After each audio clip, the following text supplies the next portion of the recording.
ಈ ತಾಯಿ ಹೊಟ್ಟೆಗಿದ್ದಾಗನ 4 ವೇದಗಳನ್ನು ಬಾಯ್ಪಾಟ್ ಮಾಡಿದತ್. ಋಗ್ವೇದ, ಯಜುರ್ವೇದ, ಸಾಮವೇದ, ಅಥರ್ವಣ ವೇದ.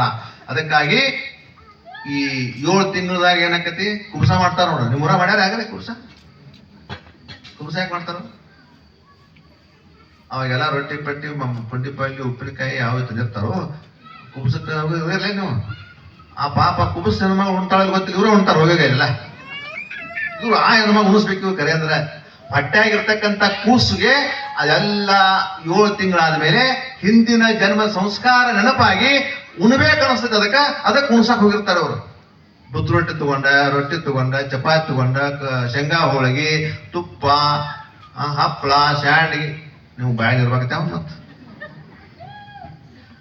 ನಾವು ಕುಬ್ಸಕ್ಕೆ ಹೋಗಿದ್ನಿ, ಅವರೆಲ್ಲ ಕೊಟ್ಟಿದ್ರು ನಮಗೆ ತಂದು. ಇಷ್ಟೆಲ್ಲ ಮಾಡ್ತಾರೋ ಎಲ್ಲೂ ತಂದಿರ್ತಾರೆ ಎಲ್ಲರೂ, ಅವನ್ನೆಲ್ಲ ನಿಮ್ಗೆ ಕೊಟ್ಟಿವಂದ್ರು.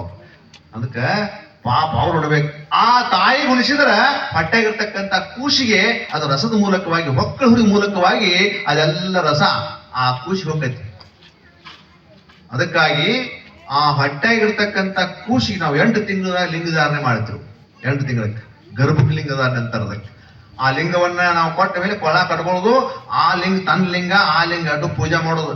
ಆ ಹೆಣ್ಮಗಳ ಹುಟ್ಟಿದ ಮೇಲೆ ಆ ಹೆಣ್ಣ ಹುಟ್ಲಿಕ್ಕೆ